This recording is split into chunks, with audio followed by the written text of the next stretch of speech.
Do you know what your current zone 2 is? Do you know if you are doing zone 2 or if you even need to do more than once a week? Let's discuss how we test and stop guessing how you should train.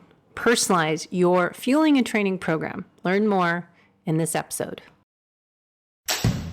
Welcome to the Low Carb Athlete Podcast, where we focus on discussing topics to help you burn fat, optimize health, and improve performance in life and sports. Transform the whole you from the inside out with the holistic method.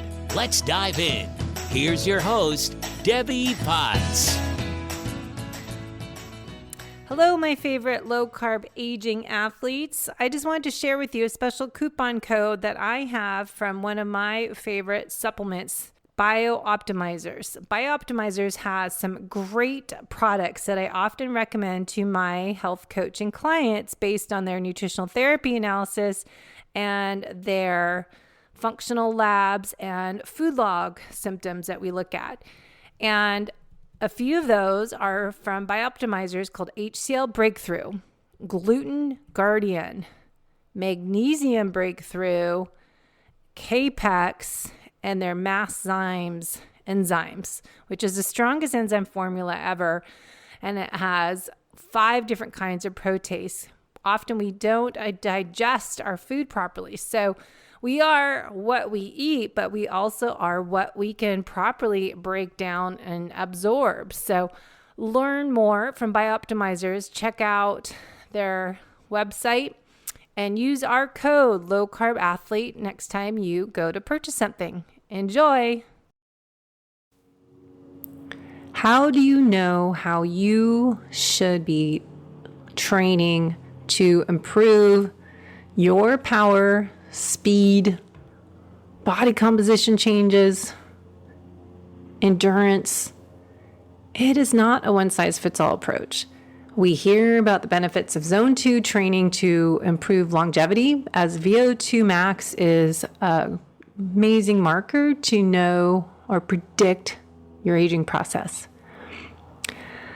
There's so much more to it. So let's dive into what I look at when I am doing a metabolic test, a resting metabolism test that's just 10 minutes, and then we do the exercise test, or called the active metabolism test, AMR. So when we are doing a program for you, your training program, I'm wanting my clients ideally test first and then retest every 3 months. I would like to see their genetics. As I've shared my genetic reports from the DNA company, my report, I just happen to have the fitness, rest, recovery profile. Based on my genomic profile, there's recommendations that I need to look at, as I have the genetics to do 80% weightlifting, 20% cardiovascular training for my workout breakdown. Weightlifting, 80%. Cardio, no more than 60% of your max heart rate, whatever. So your workout duration, rest, and recovery is somewhat genetic based. But again, epigenetics, how we train. Now, obviously, I am in more of an endurance athlete, but based on all the genetic reports, they always say I'm higher percentage for weightlifting versus cardiovascular training. I started doing marathons in 1999. I started doing long distance cycling back then, 100-mile Seattle to Portland bike rides right around Mount Rainier. I started doing Ironman Canada and Ironman Coeur d'Alene and Ironman Hawaii starting back in 2001 until I was forced to stop racing. 2012 was my last Ironman Hawaii, and then I tried 2014 and 2015, had a bike crash, and then just didn't want to push my body anymore that hard because it wasn't liking it anymore. But when I look at the genetics and I look at what we learn about PNOE metabolism testing reports, it's pretty amazing how we can personalize your program based on this information on top of functional medicine lab results, functional labs. So if I am best doing more strength training, less cardio, could I have prevented as much stress as the endurance training load I was doing on my body and not have all the health issues from probably too much stress, not eating enough fuel. I was really low in carbohydrates. I was doing fasted workouts. I was training at a competitive top age group type of level with a top coach, but I was also doing a lot of other exercise because I owned my own fitness studio for 10 years. And before that, I worked at a private athletic club teaching spin class 5 days a week, teaching yoga, teaching group classes. I was doing all this personal training and group training, but I didn't count that as exercise because I still had my own training schedule when I started getting into triathlons. So, point of this episode is to collect data to figure out what is the best program for you. If you're looking at TriDot, there's a lot of AI-driven data that they're going to collect from your Aura or Whoop, looking at your heart rate variability, which ideally, you guys know that Aura and Whoop is just an estimate. Ideally, we put the heart rate strap, and I do this with clients when I do their testing, using a polar monitor and connecting it to Sweetbeat Life or a different app as Hanu Health, and getting your real-time heart rate variability, low frequency and high frequency, to measure your resiliency, sympathetic nervous system versus your parasympathetic nervous system. So we want to look at the genetic reports. When I do the resting metabolism test, I've tried to go into this in other episodes. I'm getting a big report. This one's 17 pages. The active test is 27 pages. One of the markers in the resting metabolism test is your metabolic fitness. Then we have the resting metabolic rate, fat burning efficiency, heart fitness, lung fitness, breathing and cognition, breathing and posture. Then I am doing your longevity and performance test with the exercise test, and that's going to tell us a lot more. So we need both tests, ideally. So this exercise test will be, of course, your aerobic health, cardiovascular system, respiratory capability, capacity, your respiratory coordination, your breathing, cognition, breathing stability. So we're doing a metabolism test and a breath analysis. If you can't breathe right, if you're hyperventilating, if you have tight muscles around your rib cage, your thoracic spine, your upper back, your posture is in more kyphotic curve, your breathing may be a limiter for you. So we want to test, because what we're looking at, what are your limiters? So we have all these breathing markers, but then of course we have their fat burning efficiency. It's not meaning you have to be fat adapted, as someone asked me. It's looking at what fuel you are using at different intensities and what are those training zones based on the calculations we do to figure out your training zones for right now, which will change if you follow the recommendations we give you and retest 2 to 3 months. We're also looking at your metabolic rate. What are your severe limitations? What do we need to work on so you can be your optimal self? You can be performing your best in life and in your sports or races you're looking at. You don't have to be training for anything. You're training for the race of life, which is an endurance event. It's ongoing, longevity. So we want to look at your performance metrics and look at the core metrics: fat burning efficiency, your metabolic rate, aerobic health, which is your VO2 max. Then we'll go over, here's where you are. Here's your biological age. What affects your biological age is your VO2 max, your fat burning efficiency score, and your metabolic rate. So if you have a lower VO2 max, that will reduce your age. If you have a better fat burning efficiency and higher metabolic rate based on your age, that will increase your biological age. So we'll compare your biological age to your chronological age. Then we look at your VO2 max and health prediction. Where are you based on your age, height, weight, and gender, and looking at your predicted amount in future life scores. So these reports are very fascinating, but again, we're going to personalize even the report because there are recommendations, but which recommendations are best for you, the unique individual, based on our investigation of your current fueling, nutrition, sleep, stress management, lifestyle schedule, your supplementation. What are you doing now? Let's assess that. And then collect the data from the lab test, from your fitness test, your resting metabolism test, and figure out what is best for you.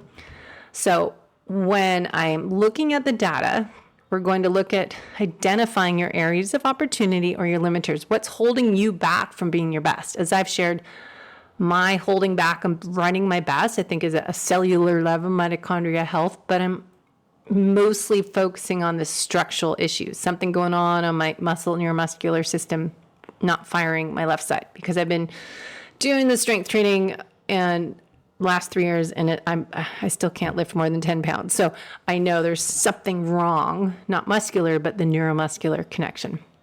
So we want to look at your system, cardiovascular health. Where is your VO2 peak? Your respiratory system is a measurement, your lung capacity.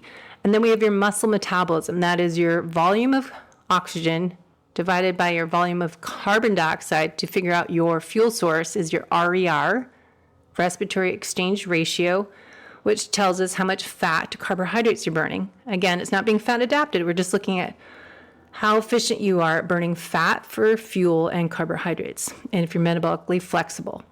Structure, blood. We want to look at your iron levels, hemoglobin, your A1C. I like to look at triglycerides, your thyroid panel, because that's going to impact your metabolism, along as your body fat, lean mass, and fat mass. And then heart, if people need more issues, we'll send them to a specialist and get EKG done. And then there's, of course, functional skill. Do you need more work in acceleration, deceleration, changing of the directions, agility, speed, balance, your power, your FTP on your bike isn't great. See, I can bike hills and I've got strong power, but if you have me do a lunge in place or a plie, I can't move right. So we really need to identify structure first and then work on function. So when we're doing the fitness test, we're measuring the heart rate, the volume of oxygen, carbon dioxide, looking at that as well as your breathing frequency in breaths per minute, and the tidal volume, or the amount of air you breathe in per minute in liters per breath. We're getting the information from the volume of oxygen and carbon dioxide, I said, gives us your total calories burned per minute, your carbohydrates burned per minute, and your fats that you're burning per minute based on extrapolating the volume of oxygen and carbon dioxide. We're also looking at, as I said, the RER is the fuel source. The ratio of oxygen and carbon dioxide is your fat to carbs. Your minute volume, or the volume of air breathed per minute, is your breathing frequency timed your VT, ventilatory threshold, in liters per minute. And then we've got your VE to VCO2. Then we have VE to volume of oxygen, VO2. The volume of air you're breathing per minute, plus the amount of oxygen you're expiring per breath, and then we can measure your oxygen consumed. So super interesting information I said that wrong. The carbon dioxide that you're expiring, and then we can measure, obviously, oxygen you're inhaling first. So we can extrapolate the data from the oxygen and carbon dioxide and then figure out so much information. It's not measuring your speed or wattage, your RPMs. We're not really worrying about that. I'm looking at your fuel source used at different intensities, your breathing frequencies and different intensities, so we can calculate your fuel source, your heart zones, your ventilatory threshold, which is called VT1. And this is a marker of intensity that can be observed in a person's breathing at a point as the intensity of the exercise begins to increase. And this is the point where breathing rate begins to increase, is your VT1. So the intensity at which work commences is what they say, which I think is funny. Isn't all work, but it's more intense. Your breathing starts to pick up. So that would be more your zone 3. Now we're also looking at your ventilatory threshold 2, VT2. This is where you're breathing higher amounts, obviously, It's a higher marker of intensity than VT1. And it's a point where you start to have more rapid breathing and you can't speak anymore. And the exercise duration will necessarily decrease due to the intensity level. This used to be called anaerobic or lactate threshold, but we don't call that anymore because their research shows it's not lactate that's causing problems. The acid, you're more acidic base, but it's more the changing of fuel source, as lactate as a fuel source. But lactic acid we used to think is bad, but it's just the acidic balance in your blood that changes. So we don't call it aerobic to anaerobic. It's more different fuel sources of varying intensity. So we can calculate all this information into your test report, the VO2 peak that we hear about, the heart rate peak, and getting all this data for people that want to know longevity. So the metabolic testing, fitness versus the active test, fitness, your treadmill or bike test, versus resting metabolism test, will give us measurements of your systems or structures that can help us figure out where you are based on norms and analyze the data so then we can set goals up and hopefully see improvements the next time. So baseline data is really important to see your changes. The program you're doing, is it working for you? And are you improving so we can set new goals next time? So we want to identify your specific limitations, what's holding you back, as I said, from being your best self, cardiovascular, respiratory, or metabolic. So we can program these specific areas to improve on, and it will help you improve overall. So we're trying to minimize or eliminate these specific limitations by how we're creating your personalized training program. So that's why another reason why it's important to test and work with someone that can assess the data correctly, not just give you this report, because it's more about analyzing the data we collect and put it into a program for you as on your training peaks, or people using TriDot coaching, trying to see how we can implement this data into their training program. So I think it's important information to look at, and looking at the aerobic health score and our cardiovascular fitness scores, looking at this, but what does it mean to you and for your health? We need to look at that. So remember, the zoning everyone's talking about, zone 2 and zone 5, is really driving me nuts. So we need to identify what is your zone 2. And when you're doing sprint interval training, that's zone 5. But most people are not doing sprint interval training, or they're not doing it right.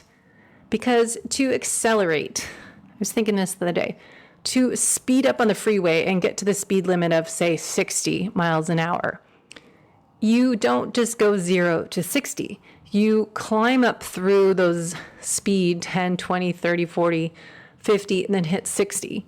So if you're doing sprint interval training and you need to get to 160 heart rate, we start that 10, 20, 30 second max sprint interval training timing once you hit 60 or 160.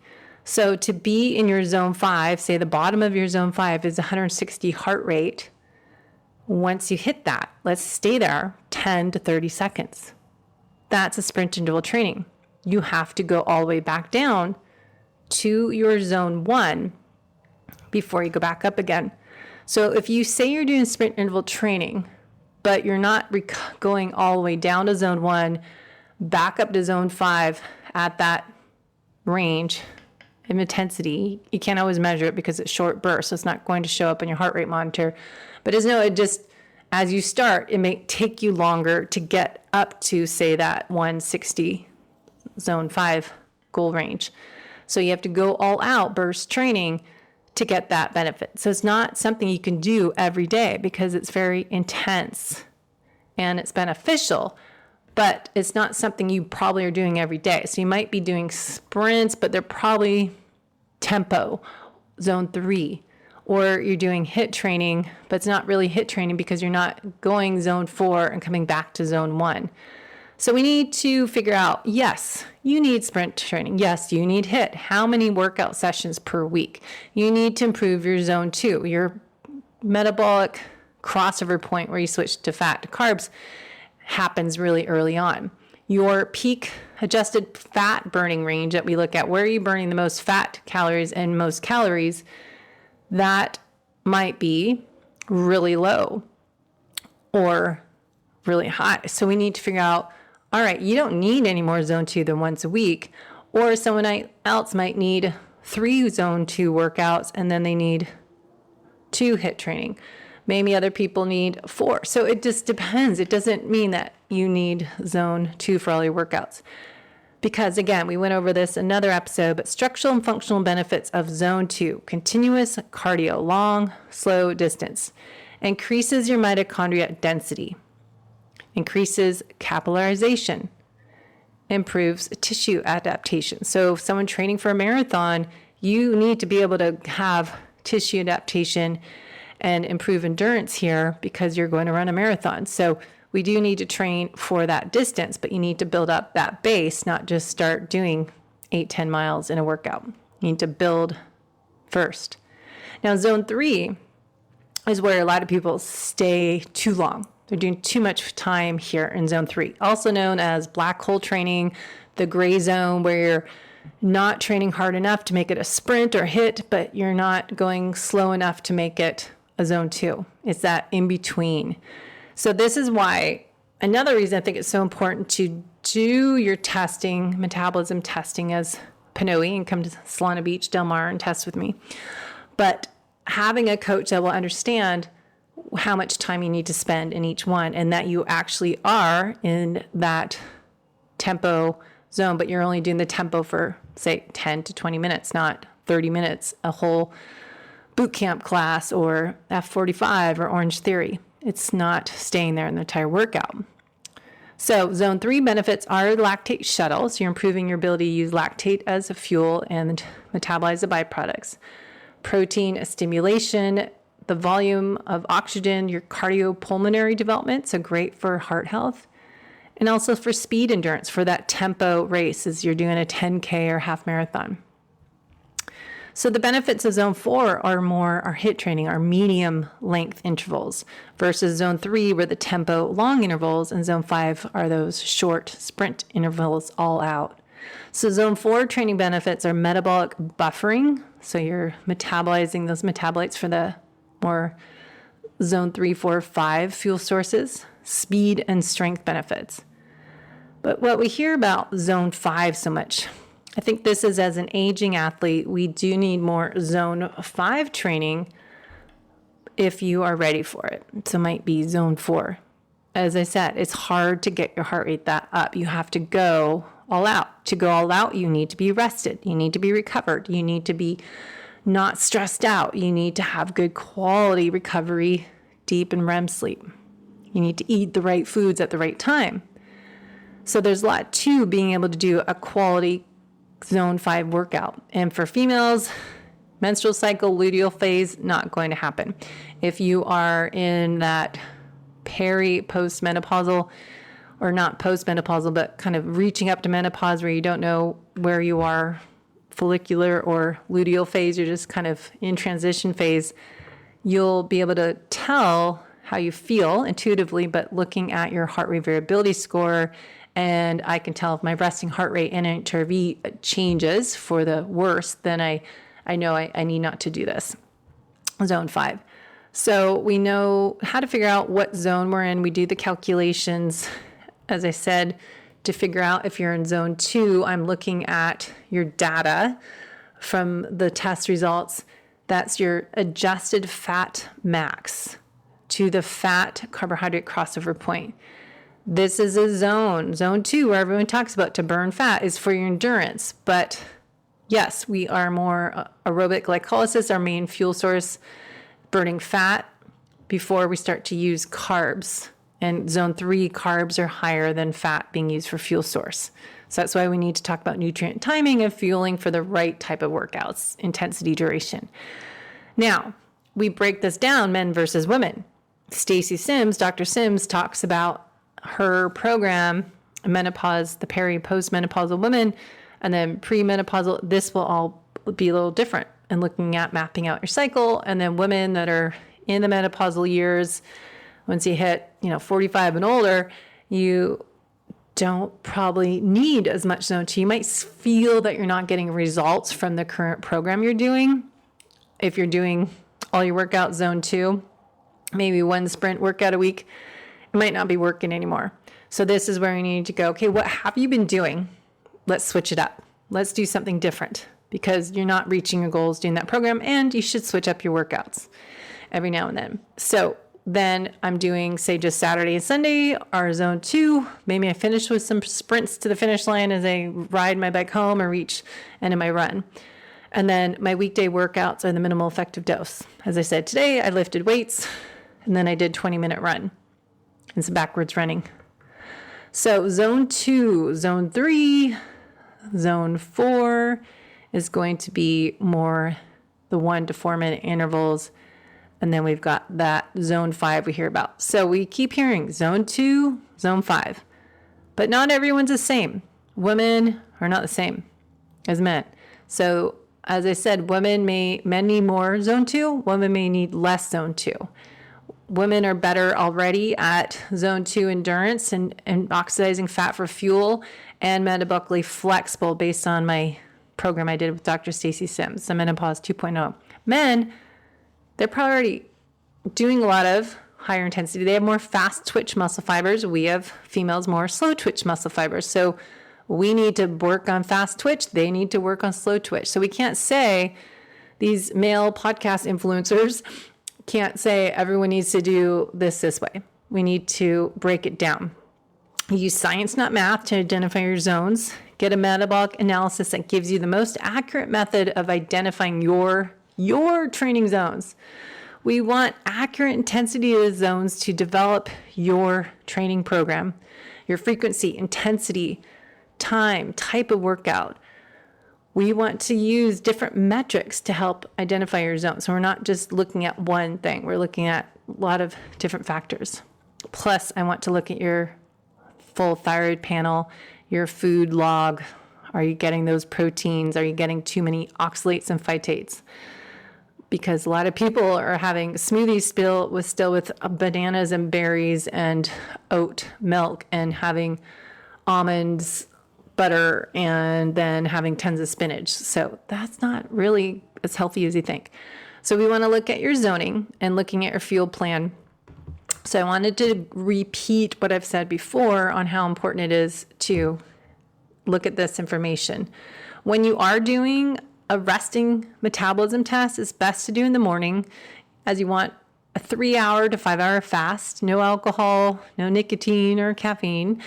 And you don't want to exercise hard for 24 hours or 48 hours of hard exercise. And you just want light exercise before the test, so you're more rested. And you want to rest 10 to 20 minutes before you do the test. So we're going to get that data, as I talked about, the RER, your calories you burn at rest, and then we can figure out some estimation of calories you are burning while you exercise. And if you're trying to have different changes in your body composition, we'll look at that. But just know what impacts your RER, your respiratory exchange ratio. So to make it higher, you're burning more carbohydrates. To have a lower RER, you're burning more fat. So there's different factors. Some research article I was reading said if you're long-term high-carb diet, if you are you have increased glycogen stores, if you have a positive energy balance surplus, you're eating too much, if you are pregnant, if you are having some de novo lipogenesis issues, you may have higher RER, so you're burning more carbohydrates. Also, I asked Dr. Stacy Sims, for females in luteal phase, if you test, it's going to be a little different, I would think, on your RER score. And for women that are perimenopausal, women more insulin resistance, and looking at how our hormones changing as we age will change the results RER. So if you want to see a lower RER, that you're burning more fat as fuel source, long-term higher fat diet can do that. You might have decreased glycogen stores, which isn't optimal. It doesn't mean lower is better. Remember, less is not always more is not always better. But if you're doing a lot of anaerobic workout as we need to as we age, we have to fuel differently, and that does add a little more carbohydrates if you're into performance gains. So if you have a negative energy balance, you might have a lower RER, increased total fat mass, obesity, that changes your RER. So gluconeogenesis will change your RER. Chronic exercise training impacts your RER. So respiratory exchange ratio impacts your score. So we want to look at all this information. Total energy expenditure, your resting metabolic rate, say, is about 60 to 75%.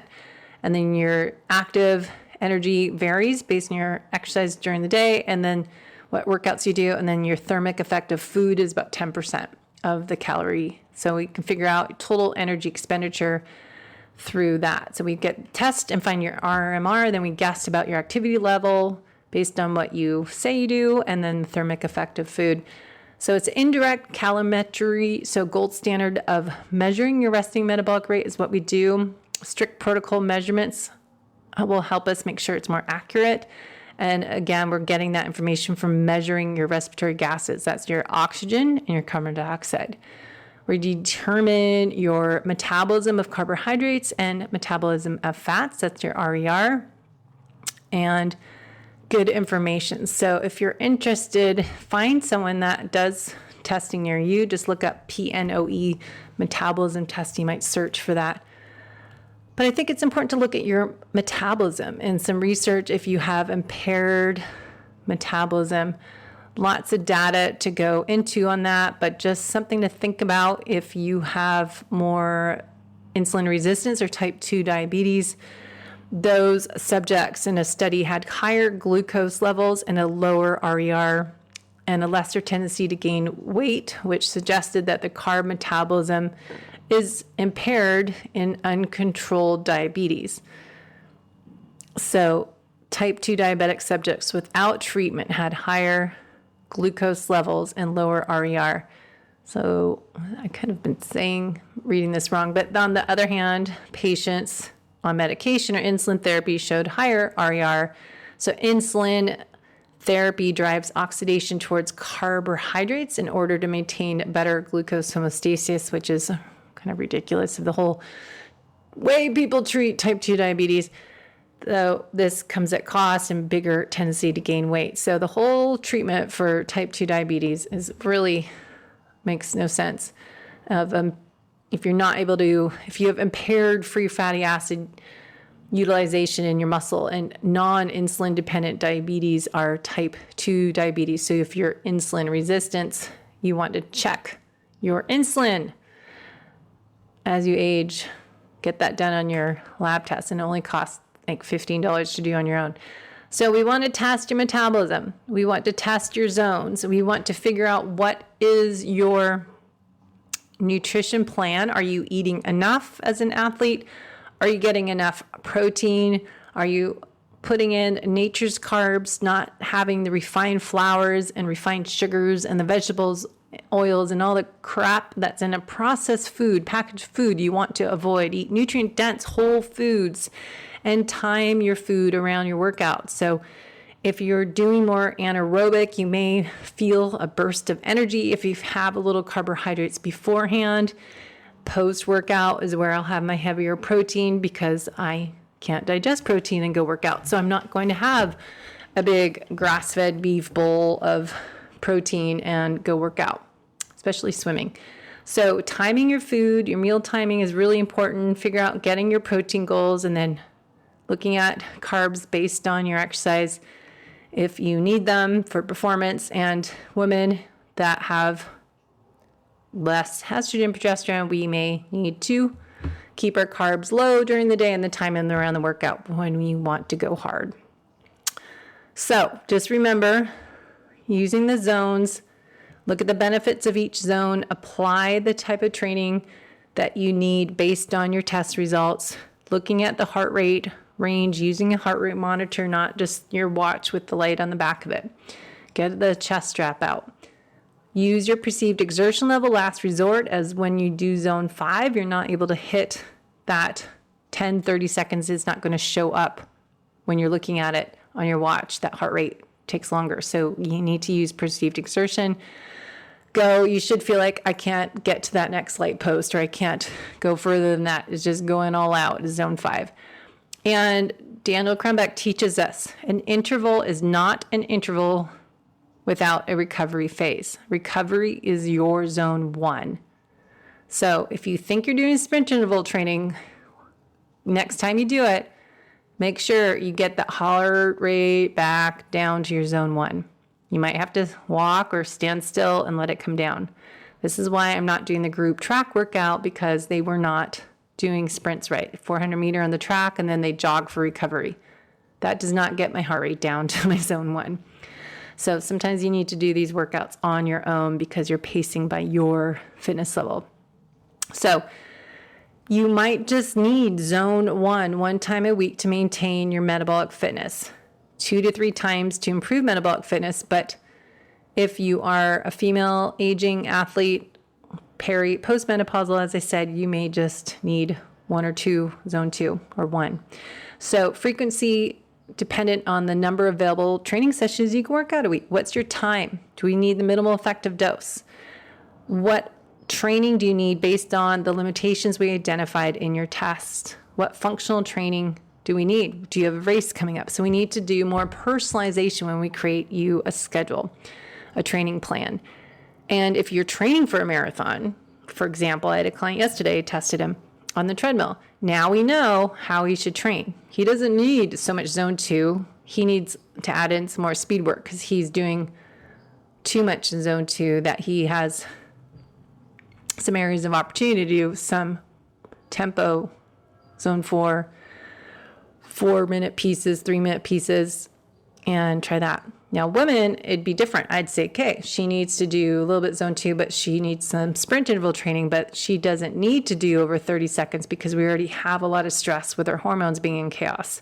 So we don't want to do a lot of 2, 3, 4-minute pieces. We want to just do the short, less stress, short interval. So hopefully that gives you some information on how to train interval training. Again, zone 1 for recovery. Zone 3 and zone 5 are cardiovascular limitations. Zone 4 and zone 5 are metabolic limitations, so higher intensity.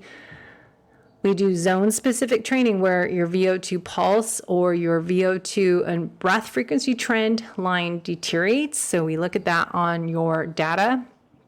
And then zone 5 we use for metabolic limitations. Your low intensity, we need to improve your zone 2. So we'll do zone 2 and some zone 5 when you're ready.